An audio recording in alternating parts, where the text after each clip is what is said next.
Ya, estamos grabando. Lo logramos. Lo logramos.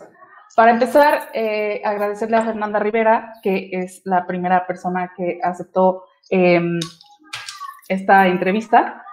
Deja que pase la de la lavadora y la todo. Esto es parte de grabar en la Ciudad de México. Los pajaritos y lo que pasa en la calle todos los días. Y que, bueno, a mí me hace muy feliz y me recuerda siempre que estoy en la Ciudad de México. Esta serie de entrevistas y este proyecto nuevo que estoy empezando tiene que ver con que ya YouTube más bien Twitter, perdón, no me da todo lo que yo necesito para expresar y para que conozcan a la gente y para que tengamos discusiones profundas.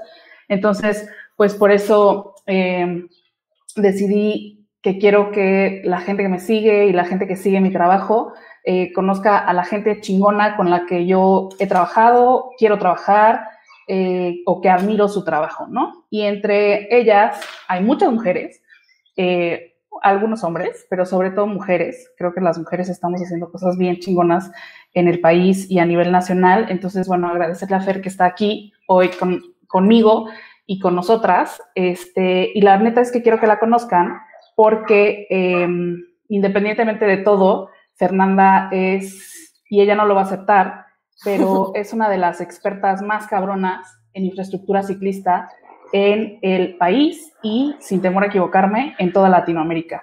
Y creo que es un espacio que, uno, se le debe de reconocer y dos, es algo que tenemos que hablar porque tenemos mucho que aprender de lo que Fernanda lleva muchos años haciendo. Entonces, pues gracias, Fer, por estar. Pues al contrario, gracias a ti por considerarme para ser la primera entrevistada chingona dentro de esta nueva iniciativa que vas a tener. La verdad, estoy muy emocionada de que podamos platicar más en calma.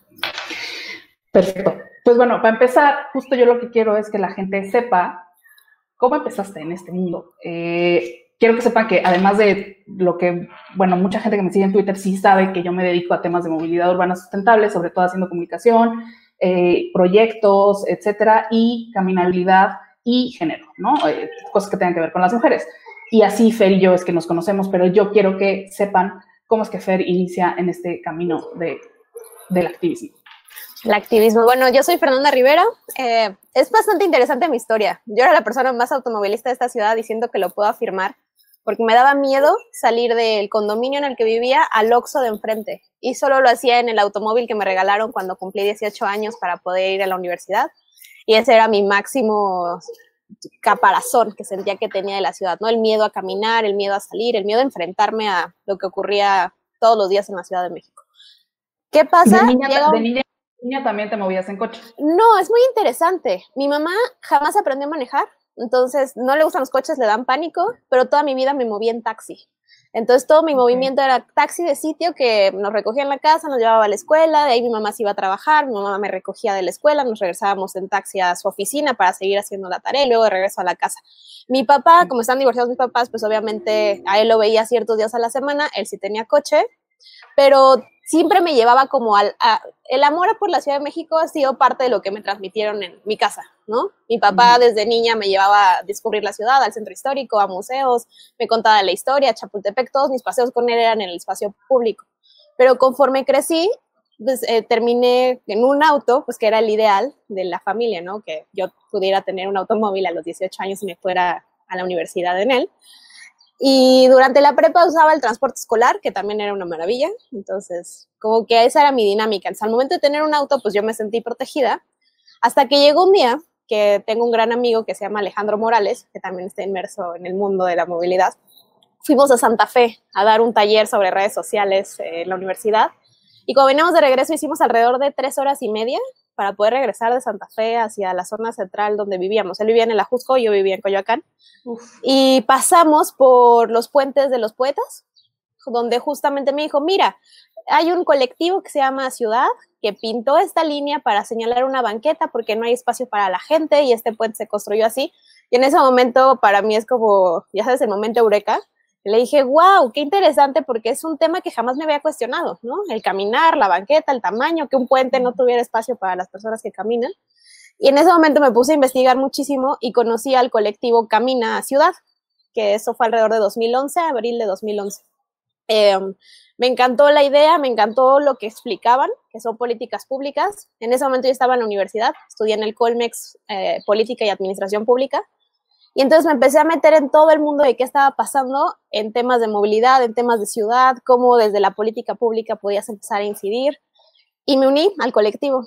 Y entonces, pues, ahí fuimos Morales y yo, tocamos puertas y dijimos, oigan, nos interesa unirnos. ¿Quién estaba en ese colectivo? Estaba Salvador Medina, Oscar Montiel, el Tlacoyo Fejol, Jimena Veloz, Matalí, estábamos nosotros, estaba en su momento Mónica Tapia, Alberto Cerdán, o sea, hubo muchísima gente involucrada en el colectivo. Que yo supongo que todos ellos, o sea, más bien había mucha gente joven que todavía seguía estudiando la carrera y tal, pero que estaba interesada en estos temas, ¿cierto? Sí, exactamente, éramos muchísimos jóvenes que estábamos en las universidades, por ejemplo, Jimena estaba estudiando en el CIDE también en ese momento, entonces cuando decidimos unirnos, le digo a Morales, pues necesito una bicicleta, ¿no? O sea, quiero empezar a conocer este mundo y empezamos nuestra búsqueda de bicis. Yo me compré mi primer bicicleta en People for Bikes, acababa de abrir. O sea, tenía como un mes de abierta la tienda, que ahora pues es una de las tiendas que más vende bicicletas en esta ciudad. ¿De qué ciudad. año estamos hablando? Esto fue junio 2011. Un poco la cronología es, febrero 2011 me inscribí a Ecobici y hice una pequeña rodada y descubrí andar en bici en la ciudad. En abril... ¿Con miedo o sin miedo? La verdad lo hice muy recreativo, iba con un amigo en la Condesa, vimos la oficina de Ecobici y me inscribí y dijimos, ay, vamos al centro, y nos fuimos en la bici, tenía yo años que no me subí a una bicicleta realmente. Luego, en abril fue cuando descubrí todo esto y en junio me compré mi primera bicicleta, junio de 2011. Y al principio, la verdad, empecé como todos, porque compré un rack para el coche también, ¿no? O sea, me daba pánico. Entonces, lo primero que hice fue subirme a la bici y fui a la tienda de la esquina a la que nunca había ido, fuera de ir en mi coche, y mi primer cuestionamiento fue, por primera vez me siento que tengo control de mi velocidad, tengo control de mi tiempo, si llega a pasar algo y alguien me quiere asaltar, me meto en un localito o voy más rápido. Sentí que de nuevo tenía yo el control de mí misma en la bicicleta, y eso fue la verdad lo que me cambió la vida por completo. Porque en ese momento pues empecé a hacer estos viajes cortitos, luego descubrí que podía llegar al centro de Coyoacán, que vivía yo muy cerca, y así, poco a poco. ¿Dónde vivías tú? ¿Siempre has vivido en la del Valle? No, vivía en Miguel Ángel de Quevedo y División del Norte, más al sur, y entonces cuando llegué al centro de Coyoacán, para mí fue como, wow, esto es así, leyenda de lo que estoy haciendo. El día que descubrí que la Condesa me quedaba a 20 minutos en bicicleta y cerca, dije, para mí era lejísimos porque era el tráfico de encontrar dónde estacionarte. Y ahí me cambió, pues, la verdad, la perspectiva de ciudad, y ya me volví muy activa en el colectivo.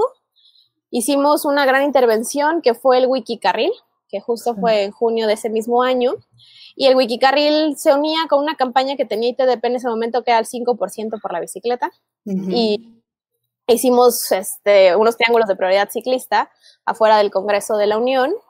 Pero espera, antes de seguir, quiero que la gente sepa, porque espero que nos siga gente que no se dedica a la movilidad. El ITDP es una ONG internacional que tiene como 30 años dedicándose a temas de movilidad urbana sustentable, sobre todo en temas de bici, ¿no? Sí, y en México nació en 2008. Sí, es como una ONG como de capacidad, como de generación de capacidad técnica. Sí.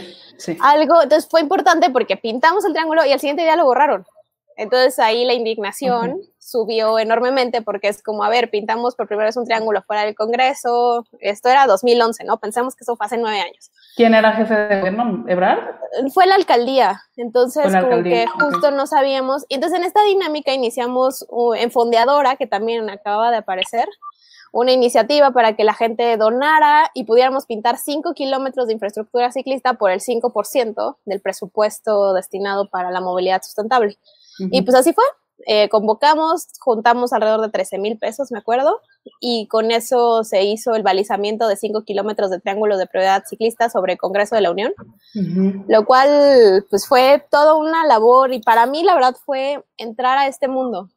O sea, darme cuenta, crear nuevos amigos, crear nuevas personas, acercarme a mundos que eran totalmente desconocidos para mí y empezar a cuestionarme el modelo.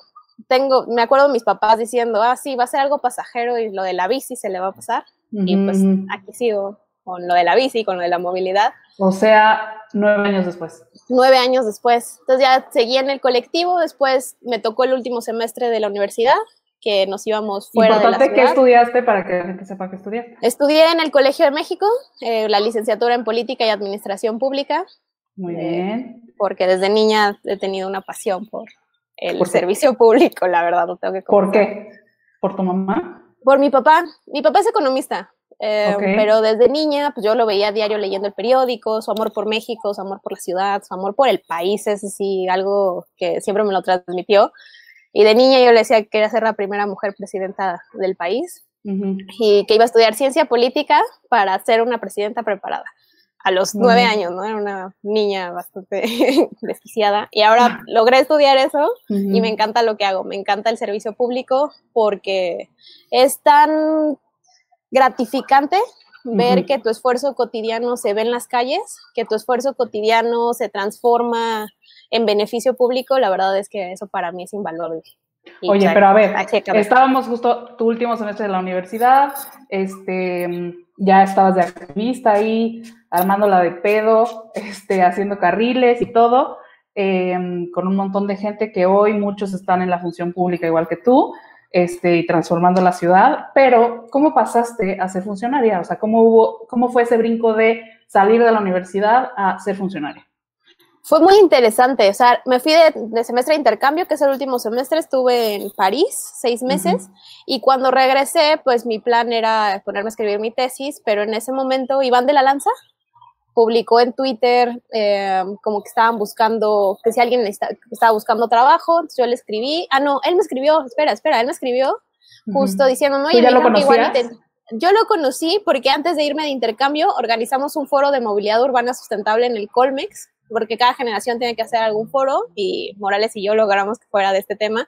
La verdad ahora lo veo en retrospectiva y estuvo Rodrigo, estuvo Pedestre, estuvo Andrés Layú, estuvo Florencia Serranía, estuvo Javier Treviño, Daniel Escoto, o sea, fue la verdad un súper foro en ese entonces. Un poco para dar contexto a la gente que no se dedica a estas cosas, decir que en México en la Ciudad de México, llevamos hablando de estos temas, no sé, 20 años quizá, un poco desde la llegada de Bicitecas. Justo Fer hizo su tesis sobre activismo ciclista. Ella les va a poder decir mucho más que yo, con mucha más claridad y especificidad, pero en la Ciudad de México tenemos aproximadamente poco más de 20 años de activismo ciclista, impulsado por Bicitecas, que fue como una de las organizaciones pioneras en temas de bici, y Andrés Layú en ese momento, supongo, era ya columnista, activista y tal, que hablaba de movilidad urbana sustentable, y hoy es secretario de movilidad de la Ciudad de México. Rodrigo Díaz, Pedestre, que tiene un blog muy famoso, que en su momento, por lo menos a mí, fue leer a Rodrigo lo que me ingresó en este mundo, por ahí de 2012, 2013, y creo que, como yo, mucha gente. Y ¿a quién más mencionaste ahorita? Iván de la Lanza. Iván de la Lanza. Perdón, Iván de la Lanza fue también funcionario en la administración pasada de Mancera. Él fue funcionario de la bici desde SEDEMA. Ahorita vamos a hablar un poco de eso. Pero, y bueno, Florencia Serranía ya fue una vez directora del metro y en esta administración está volviendo a ser directora del metro. Así es. Sí, perdón. Entonces continúa. lo invité, no fue, cabe resaltar, pero pues ya teníamos nuestro contacto. Él en ese momento coordinaba Ecobici, entonces nos interesaba pues tener esa visión de qué estaba pasando en Ecobici, que tenía pues un año de haber comenzado. Después él me escribe y me dice, oye, ¿te interesaría entrar para la supervisión de Ecobici? Y pues yo tenía 23 años y me parecía súper atractivo esa parte. Le dije, sí, órale, no sé qué, está de acuerdo. Me entrevistó, le encantó el perfil, pero al mismo tiempo también Javier Treviño, que formaba parte del ITDP, el que ya les contamos, el Instituto de Políticas para el Transporte y el Desarrollo, también me invitó. Y recuerdo perfecto el momento en el que mi rumbo de vida está determinado hasta hoy. Iba con mi papá platicando y le dije, ay, no sé qué elegir. Y me dijo, ¿dónde te ves en el futuro? ¿En el gobierno o en la sociedad civil? Le dije, en el gobierno. Me dijo, ya decidiste qué quieres. Y sí, así decidí. Entonces le Muy bien, don Salvador. Muy bien, don Salvador. Gracias. Sí. Ya sé, el guía ahí. Entonces, pues en ese momento ya me quedé en SEDEMA. La movilidad en bicicleta en la Ciudad de México ha estado en SEDEMA como parte de la implementación de políticas públicas del Plan Verde, que es esta idea de cómo la bici puede ayudar a reducir emisiones, pero en realidad... Es decir, ahí nace. Ahí nace. O sea, para que la gente entienda, ahí nace Ecobici, en la Secretaría de Medio Ambiente, porque a la bici se le veía como un tema verde, reducción de emisiones, y no tanto, o sea, aunque sí era un tema de movilidad, empezó ahí, esa fue su puerta de entrada. Y de hecho la puerta de entrada más interesante es que la bici nació en la Secretaría del Medio Ambiente con la jefa de gobierno actual, con Claudia Sheinbaum. Sí. Ella, cuando fue secretaria del Medio Ambiente, hizo la primera infraestructura ciclista de la ciudad, que fue la ciclovía de ferrocarril de Cuernavaca, que corre alrededor de 72 kilómetros. Entonces, digamos que ese origen de que la semilla se sembró ahí, se mantuvo cuando hay el cambio de gobierno, que es cuando entran Marta Delgado y Marcelo Ebrard. Ahí ya se crea una coordinación específica de movilidad en bicicleta, donde estaban Tania Müller, Diana Quintanar, que son dos mujeres que en ese momento eran encargadas de tanto tema de reforestación como tema de bicis. Estaba Iván de la Lanza, Rodrigo Guerrero Maldonado, y ya en la administración de Miguel Ángel Mancera se crea una dirección de área, que es la Dirección de Cultura, Diseño e Infraestructura Ciclista, en la Secretaría de Medio Ambiente, que dependía de la Dirección General de Bosques Urbanos y Educación Ambiental. Okay.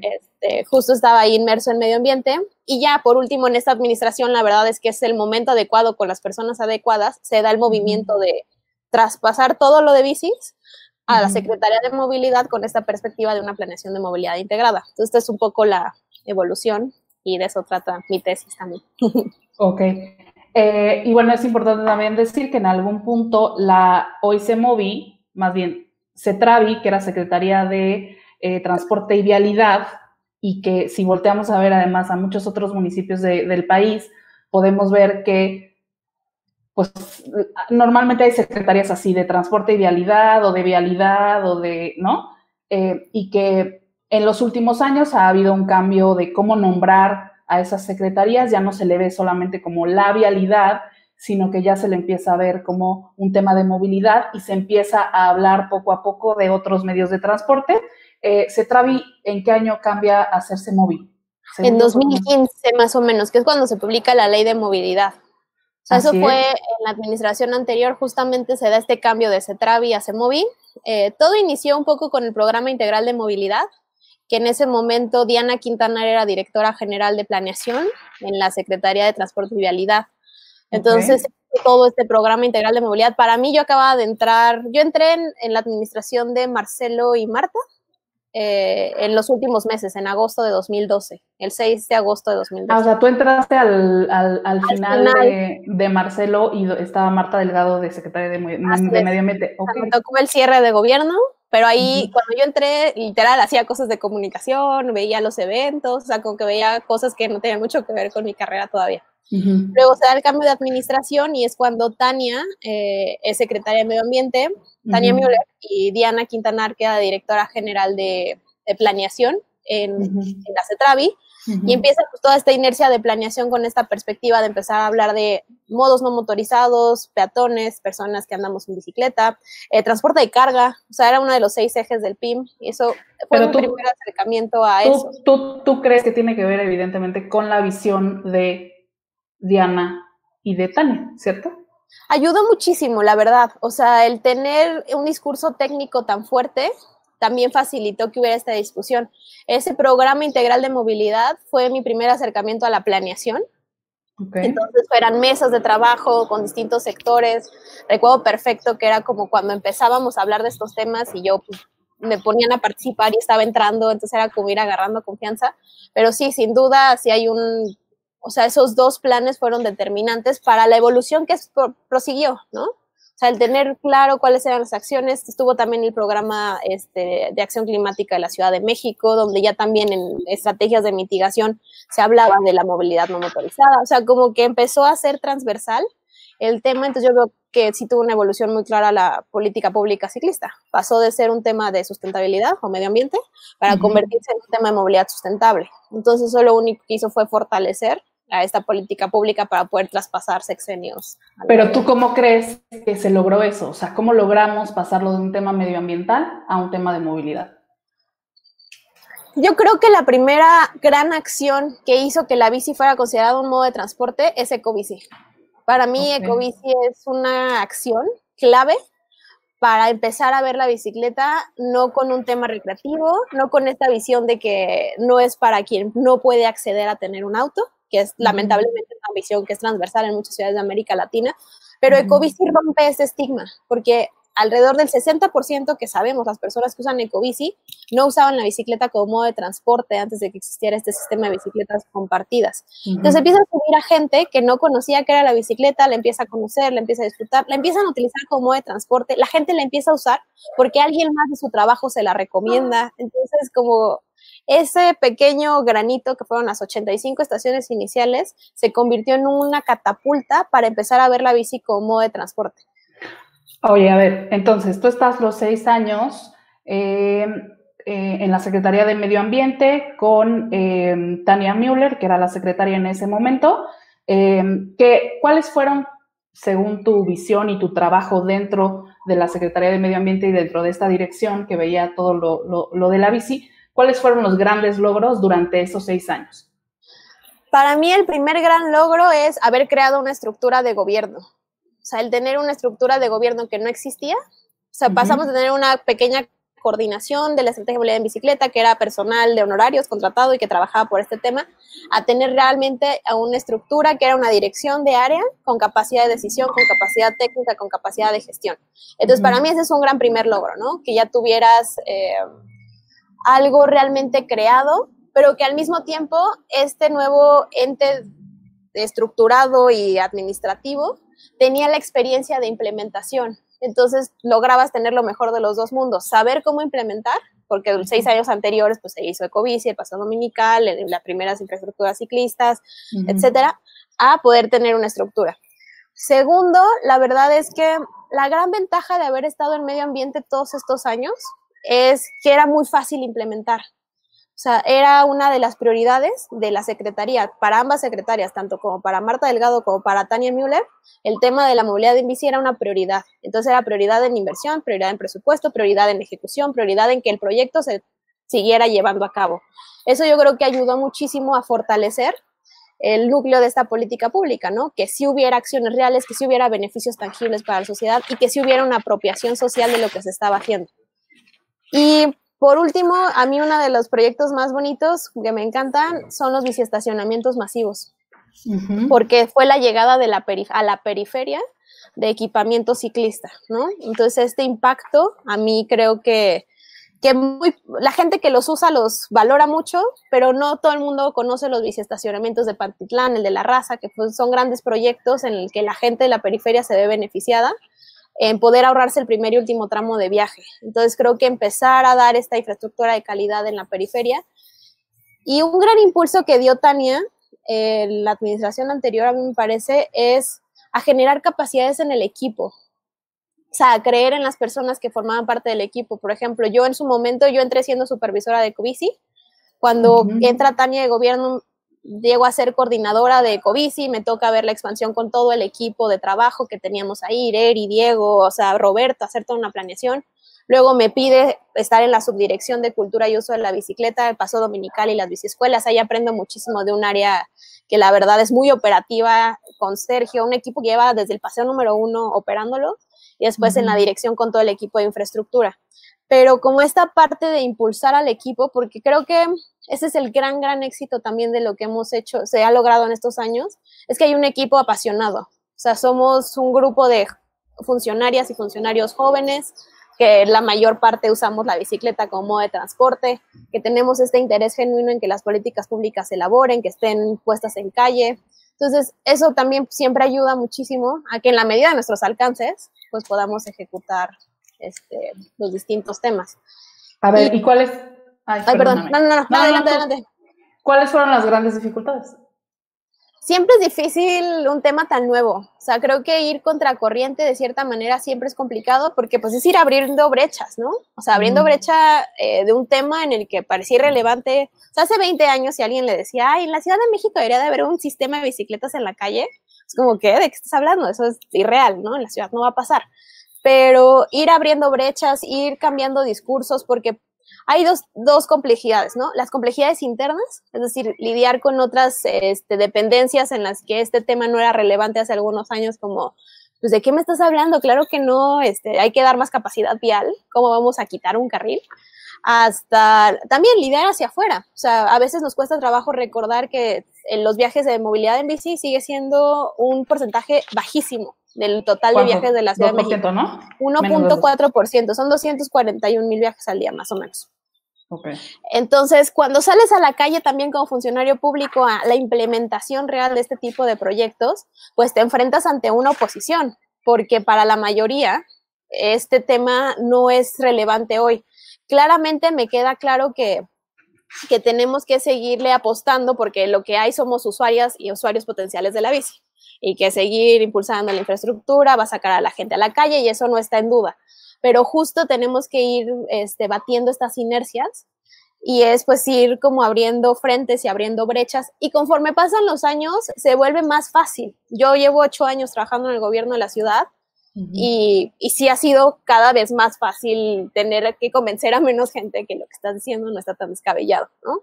Okay. Y también aprender de otras áreas, que eso también se nos va. Ok.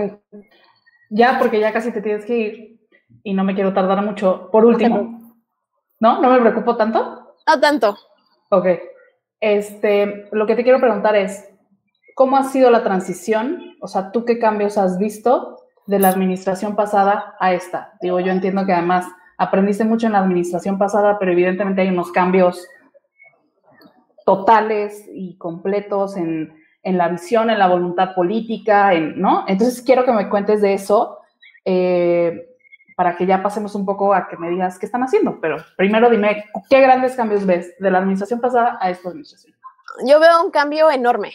O sea, lo ves en muchos aspectos.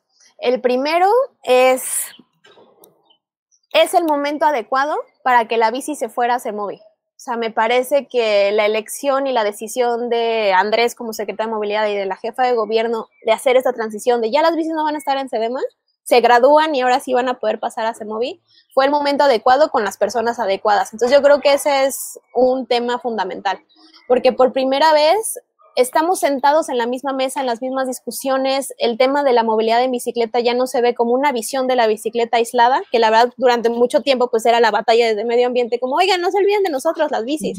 Y ahora es, no, pues hay que pensar en la integración de la bicicleta dentro de este proyecto y el proyecto más grande y el transporte público, y la verdad para mí eso es enriquecedor. Entonces digamos que primero el momento adecuado con las personas adecuadas. Segundo, esta visión integral de la movilidad. Por primera vez, Secretaría de Movilidad es cabeza de sector. ¿Cuál era el gran problema de la movilidad? Que así como está fragmentada para las personas que viajan todos los días, la estructura administrativa del gobierno de la ciudad tenía una movilidad igualmente fragmentada, ¿no? Entonces, por un lado tenías las bicis en medio ambiente, los peatones en SEDUB y la Autoridad del Espacio Público, tenías cada organismo de transporte haciendo su función operativa de cada uno de los organismos, Metro, Metrobús, RTP, Trolebús, transporte como área de CEMOVI que veía el tema de transportistas, transporte concesionado aparte y planeación, ¿no? Que era otra parte de CEMOVI. Hoy por primera vez hay un diálogo compartido entre todas las áreas, ¿no? Entonces la Secretaría de Movilidad es cabeza de sector y está el tema peatonal dentro de la Subsecretaría de Planeación y nos coordinamos con obras para hacer los grandes proyectos de espacio público, las intersecciones, para recuperar toda esta parte peatonal. Desde el lado de movilidad en bicicleta tenemos 2 áreas, ¿no? En el área de planeación, donde está Salvador Medina, en el área que está a mi cargo, que es otra dirección general. Yo veo más la operación, entonces yo tengo biciestacionamientos, ecobici, la parte de sistemas sin anclaje y paseo dominical y biciescuelas. Salvador, en el área de planeación, tiene la infraestructura ciclista como parte de una planeación de infraestructura general de la ciudad. Tenemos la discusión de transporte, así ese es el cambio más grande que yo veo, ¿no? O sea, la Subsecretaría de Transporte y Subsecretaría de Planeación, por primera vez estamos en comunicación permanente de cómo vemos a los taxistas, cómo vemos al transporte concesionado, qué podemos intercambiar de experiencias unos y otros. Está Natiel y está Brando, que tienen esta visión de cómo hacer esta reforma al transporte concesionado grande. Y creo que esa visión integral nos ha ayudado a que justamente el beneficio de tener una política ciclista sea un beneficio que se maximice pensando en el resto de los usuarios de la vía.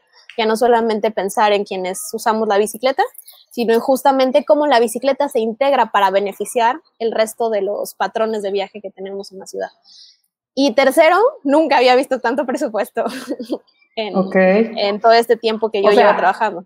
Para que la gente para que la gente sepa, Fer viene de una administración donde se trabajó la bicicleta, ¿no? Y donde le lucharon, le pelearon biciestacionamientos, tal.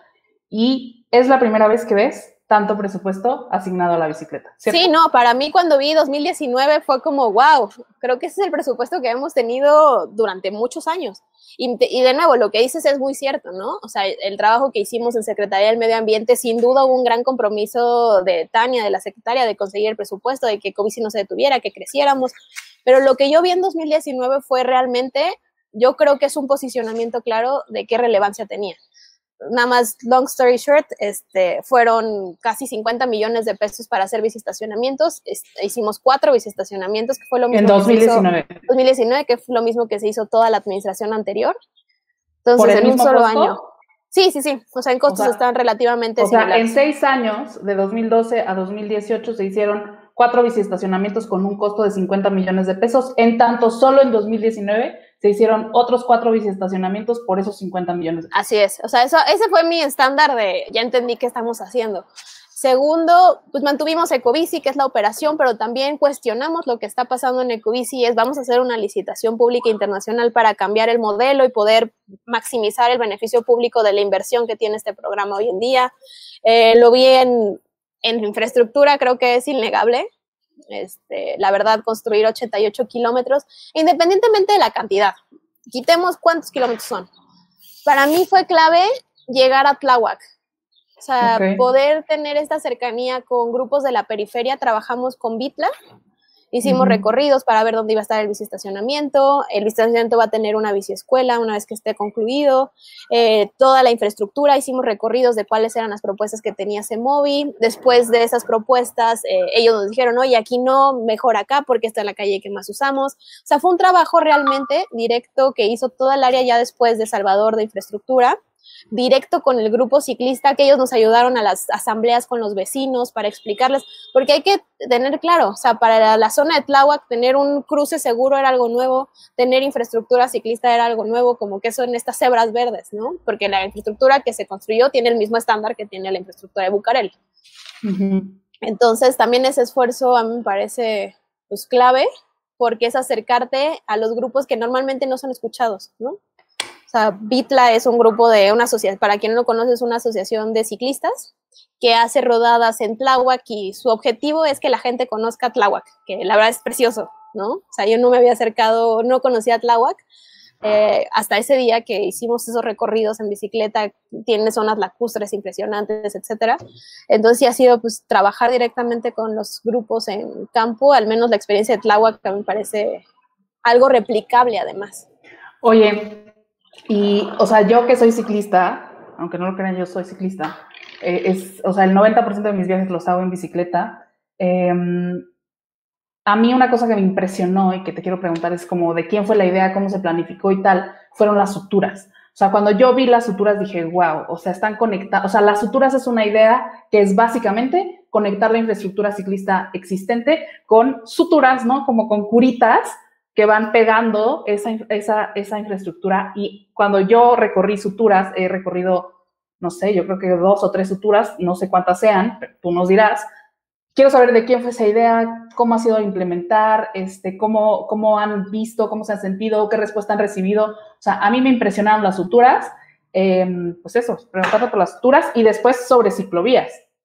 Pues un poco voy a hablar de las dos cosas al mismo tiempo. La estructura y la estrategia para la infraestructura ciclista tiene 3 ejes. 1, hacer redes periféricas. 2, hacer conexiones regionales. O sea, hay que entender, la ciudad es muy grande. Entonces, pues empezamos con redes periféricas en las zonas alejadas del centro. Conexiones regionales, es decir, estas vías que pueden ser más transversales. Pongo el ejemplo de eje central, que recorre desde el sur en Benito Juárez hasta el norte en Gustavo Madero. Y la estrategia de suturas ciclistas. Ahí Salvador Medina es la mente maestra detrás de esta idea de las suturas ciclistas. Porque es algo que parece obvio, pero que no se había pensado, ¿no? Porque muchas veces, ¿qué es lo que nos pasa? Vas en tu bicicleta y se te acaba la ciclovía y es como, ¿y aquí qué hago, no? Entonces son calles que, aunque son tramos cortos de infraestructura o tramos cortos de intervención, son tramos claves para poder mantener este trazo más eficiente y directo. A mí, mi sutura favorita es Bucareli, porque me parece que pues tiene la conexión directa desde Reforma y te lleva directo hasta Avenida Chapultepec. Ahí puedes dar vuelta en Avenida Chapultepec, que se conecta en Frontera, que llega a Álvaro Obregón. Entonces Álvaro Obregón te conecta. directamente hacia Nuevo León. O sea, justo es esta idea en el que ya puedes empezar a hacer trazos de rutas que van a estar conectados. Un caso fue Álvaro Obregón, que también Álvaro Obregón es un modelo que es bastante interesante, donde el estacionamiento protege el paso del ciclista.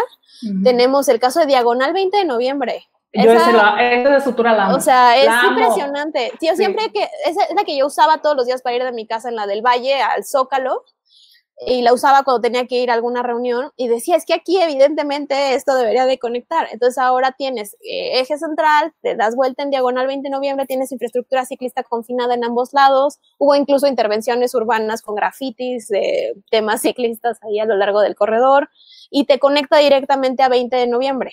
20 de noviembre. O sea, que 20 de noviembre yo también usaba mucho bueno, no había nada, no había sutura. O sea, yo usaba eje central y llegaba al Zócalo a través de 20 de noviembre, que 20 de noviembre sí tenía un pedazo de ciclovía bueno y... Sí.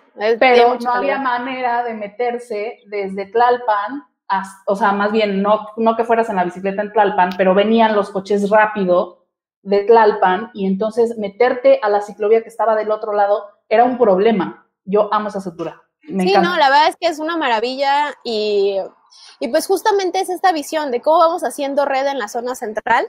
Y también cómo vamos atendiendo distintos frentes, ¿no? Porque cuál había sido el gran tema de la movilidad ciclista y la infraestructura, que se concentraba en una zona, que claro que fue necesario, que claro que tuvo un impacto gigante y que claro que fue benéfico, eso no es innegable, pero ahora tenemos varios frentes abiertos. Entonces tienes el frente de las suturas, que va atendiendo lo que ya existe para que tenga una mejor conexión, donde también tienes la mayor cantidad de viajes ya hoy en día, que es resultado evidentemente de todos estos años de implementación. Haces las conexiones regionales con esta infraestructura compartida. Y por último, pues empiezas a hacer redes en la periferia, ¿no? Este año dicen que no es periferia Janet de Luna, y yo también coincido porque es demasiado cercano, pero a Azcapotzalco vamos a llegar este año con infraestructura ciclista y biciestacionamiento, y entonces toda una dinámica ahí de intervención, para ir viendo que la ciudad no es tan grande como pensábamos al final, ¿no? Quizá no digamos periferia, quizá digamos las zonas poco atendidas de la ciudad, que ya salen un poco de la zona céntrica y donde cotidianamente se intervenía, ¿no? Bueno, ya por último, quiero preguntarte, y además yo quiero comentar mi postura sobre ciclovías temporales. Las ciclovías temporales se volvieron todo un tema al inicio de la pandemia, cuando empezamos, o sea, hay que primero aclarar, y tal como lo dice el doctor Hugo López-Gatell, pues la pandemia no se ha movido igual en todos los lugares, empieza en China, después se va a Europa, y apenas estamos viendo ahorita en junio las curvas más elevadas en América Latina, ¿no? Entonces, para cuando nosotros estábamos apenas preparándonos para la llegada de la pandemia, empiezan a hablar de ciclovías en Europa cuando ya estaban a punto de salir ellos de su pico, ¿no? Y entonces empezamos a ver las notas de ciclovías temporales y tal. Empezamos a ver también aquí en México a ciclistas y activistas hablando de necesitamos ciclovías temporales en la Ciudad de México. Mi postura siempre fue, las ciclovías temporales en el contexto latinoamericano son peligrosas porque no aseguras que con infraestructura temporal vayas a proteger a los ciclistas. 2, estamos por entrar al punto más crítico de la pandemia en Latinoamérica, y entonces pues la idea no es que la gente salga, sino que más bien la gente se quede en su casa, y que la gente que tiene que salir por actividades esenciales a través de caminar o del transporte público lo haga de forma segura. 3, pues implementar eso es muy complicado, y yo sabía que era complicado porque lo vimos aquí el año pasado cuando ustedes implementaron proyectos piloto en Monterrey, en Avenida Monterrey, sí. Y entonces me parece que, o sea, a mí me sigue pareciendo que no era la respuesta en ese momento. Vemos que ustedes lo que hicieron, a pesar de la crítica y a pesar de la presión, fue planificar para implementar lo que ustedes llamaron ciclovías emergentes. Entonces quiero que me cuentes ya, para terminar, de las ciclovías emergentes de Eje Sur, y de Eje 4 Sur, perdón, y de Insurgentes. Pues creo que lo explicaste bastante bien tú también, pero aquí es eso. Hay momentos distintos de la pandemia y es lo que estamos viviendo en todo el mundo. Entonces creo que eso hay que tenerlo claro. Justo cuando empezó este tema, que Milán, que ciudades italianas, ciudades españolas empezaban a hacer esta implementación de planes de movilidad, era justo en la salida de su resguardo que tuvieron que hacer durante cierto determinado tiempo. Cuando comienza la solicitud de ciclovías temporales en la ciudad, estamos en el momento en el que el mensaje es quédate en casa. Quieres que la gente se quede en casa, entendiendo que no todo el mundo se va a poder quedar en casa porque tenemos un sistema económico que es muy claro y que tenemos que equilibrar ambos temas. Entonces, en ese momento, generar infraestructura emergente implicaba tener personal en calle, tener que hacer toda esta planeación, incentivar viajes que posiblemente podrían no tenerse que hacer en ese momento. Pero hoy que estamos en este proceso en el que seguimos en semáforo rojo, pero estamos en transición hacia un semáforo naranja, al menos en Ciudad de México, como se ha explicado, es el momento adecuado para que cuando más gente tenga que estar en calle, cuando las personas tengan que retomar su vida cotidiana conforme vaya avanzando el semáforo, tengan una alternativa para poder elegir la bicicleta, es decir, facilitar el uso de la bicicleta frente a otros modos. Y una forma de hacerlo es teniendo la infraestructura, en este caso emergente, y que en el caso de Insurgentes pues es una vialidad que conecta de norte a sur alrededor de 40 kilómetros, y se ve con dos motivos, ¿no? Por un lado, sabemos que en la ciudad tenemos un problema en el transporte público de aglomeraciones por la demanda que existe hoy en día. Entonces, darle una alternativa para estos viajes cortos en transporte público que se pueden reemplazar en bicicleta, adelante, ¿no? Bienvenido, aquí está la bicicleta que corre paralelo a dos líneas de Metrobús. Y segundo, el cómo evitamos que la transición sea hacia modos motorizados. O sea, este cambio que va a traer en la movilidad, ¿qué impactos queremos que tenga? Que más gente recaiga en modos motorizados o que vean en la alternativa de la bici. Lo que te decía, ¿cómo hacemos fácil que tú decidas elegir a la bici frente al resto de los modos? Entonces, la implementación, empezamos a hacer aforos, que son los datos que fueron públicos desde abril, donde nos dimos cuenta que sí había una demanda ciclista. Y toda la planeación pues nos ha tomado todo este tiempo.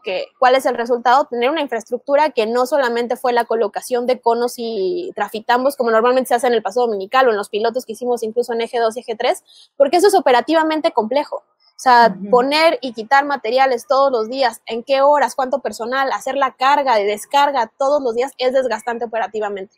Entonces, justo pensamos en tener esta infraestructura que con pintura bien señalizada y bien establecida y con confinamientos fijos que además son reutilizados de Metrobús, es decir, confinamientos que no tuvieron costo para la ciudad, se pudieran colocar a lo largo y ya de esta manera no tener una preocupación operativa todos los días a lo largo de 54 kilómetros de infraestructura implementada. Segundo, hicimos todo un trabajo con Secretaría de Seguridad Ciudadana, con los radares para poder tener una supervisión cotidiana a lo largo de ambos tramos y que la gente se vaya acostumbrando a qué es lo que está ocurriendo, porque sabemos que al principio es como un zapato nuevo, ¿no? Que te lo pones y que no entiendes o te lastima hasta que ya empiezas a caminar y te sientes mucho más cómodo. Y pues sin duda el beneficio también se ve en quien ya usa la bici, pero quien no tiene bici estamos dando préstamo gratuito de Ecobici. Entonces fue la planeación de en qué puntos, cuánto personal, dónde hacemos el préstamo, cómo hacemos el registro en línea para que sea automatizado y gratuito. O sea, toda una planeación detrás para que esto pudiera salir. Perfecto. Bueno, ya no te quiero quitar más el tiempo porque sé que tienes cosas que hacer. Vamos a subir este video, lo grabamos. Inicialmente queríamos hacerlo en vivo, pero no pudimos. Entonces lo vamos a dejar grabado. Y si tienen preguntas, porfa, háganmelas a través de mi cuenta de Twitter o déjenlas aquí en los comentarios. Y quizá después, en unos meses, podamos volver a platicar sobre más infraestructura ciclista, quizá ya con miras al final del año. Pues me encantaría que siguiéramos platicando. Y pues muchas gracias a Fernanda. Igual a ella la encuentran en Twitter como @ferif_bajo. Y nada más. Creo que por ahí solamente la encuentran. Sí, y pues muchísimas gracias, mucho éxito en las entrevistas, gracias por el espacio y también pues cualquier duda, ya sea sobre temas de bici, ahora hay una nueva sección en la página de Semovi que se llama Mi Bici y todos los documentos, todo lo que les contamos es público, entonces aprovechen que la información es accesible, que está ahí, todas las presentaciones las pueden descargar y pues ya les dio Dana mi cuenta de Twitter que espero reactivarla lo más pronto posible. Sí, es cierto. Pues muchísimas gracias. Es cierto eso que dice Fernanda. Por primera vez en la historia de esta ciudad tenemos datos abiertos. Puedes revisar cuáles son las primeras ciclovías implementadas, dónde están, etcétera. Entonces, revisen, es datos.cdmx.gov.mx. Ajá, sí. Entonces, y también en la página de Semovi, en esta sección, viene por temas y ahí pueden ir viendo infraestructura, bici estacionamientos, ecobici, sistemas sin anclaje, nueva normalidad, bici escuelas, etcétera. La Ciudad de México es punta de lanza en temas de transparencia y de y datos, entonces todo está disponible gracias un poco a la visión también de la Agencia Digital de Innovación Pública, entonces pues revisen y acá andamos. Gracias. Pues muchas gracias, bye.